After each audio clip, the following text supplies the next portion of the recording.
Guys, it's Trevor with Embers Fireplaces and Outdoor Living. Thought we'd shoot a quick video.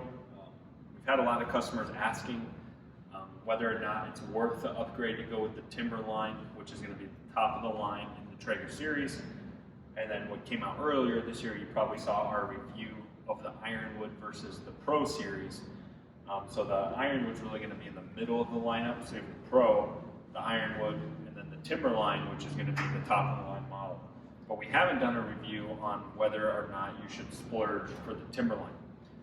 So we'll go through a couple differences and I'll just give you my opinion at the end of the video if it's worth the upgrade or not. Love to hear your comments too on what you think between the two. So let's start with the exteriors of the grill. So initially just looking at them, you can see the base looks to be pretty much the same base, so we're not seeing a lot of differences there. The side shelves is going to be the same standard on both of them. Hoppers appear to be the same. On the Timberline, you are going to get the magnetic cutting board. That is going to be standard. Man, it's definitely magnetic. You can barely get it off. So you're going to get that standard as well. With the Timberline, you do get the stainless steel front shelf. Now, it is nice, but it's not super deep or anything, so it's not like you can do a whole lot with it. It definitely helps with drippings and things like that from getting on your deck, but you do get that standard as well. Now, as far as else as aesthetically, you can see the Timberline's going to be more of an oval shape. They both have that oval barrel. The Timberline even more so, because once we get into the grill, you can see we have more space, more real estate to deal with vertically. So that's pretty much it on the outside of the grills. Oh, one other thing is going to be the way the grease trap works. On the Timberline, everything is going to go into this little bucket here. So you definitely see that difference visually. Or I'm sorry, on the Ironwood. On the Timberline, you're going to get this pull-out tray. So that's a little more hidden. They both have the downdraft. Both have the same control board. So exteriorly, not a huge difference.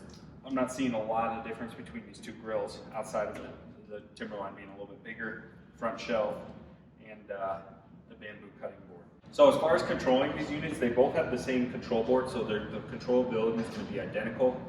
One thing that they've added new this year, they both run on DC power, which we mentioned in our other videos. But one thing that the Timberline gives you that the Ironwood doesn't is, we'll show you a close up here, but it has the pellet hopper sensor. So that's going to tell you when your pellets are getting low. Not an extremely useful feature, I think, unless you're cooking things for long periods of time. If you do briskets, pork shoulder, pork butt, things that you're ribs, things that you're cooking 6-7 hours at a time, and you're not at home, or if you are at home and you're just monitoring it remotely, that pellet sensor definitely comes in handy.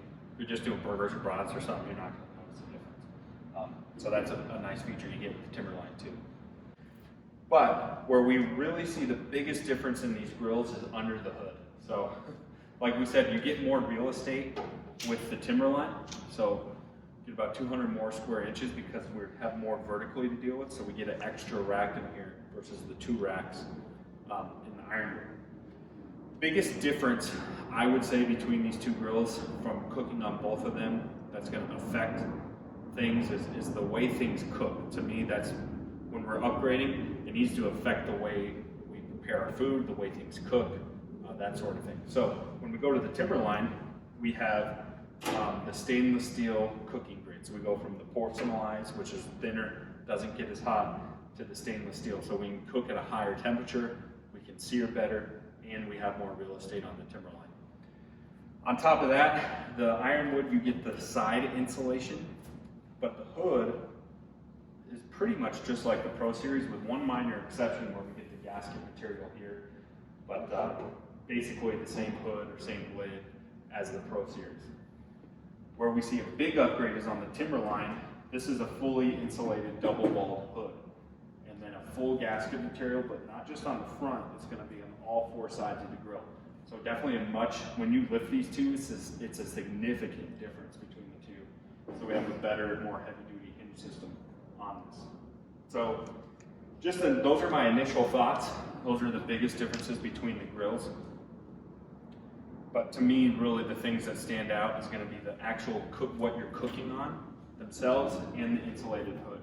Those two things definitely make a big difference in cooking because one is going to hold temperature better and get hotter. So the Timberline is going to give you a superior cooking experience.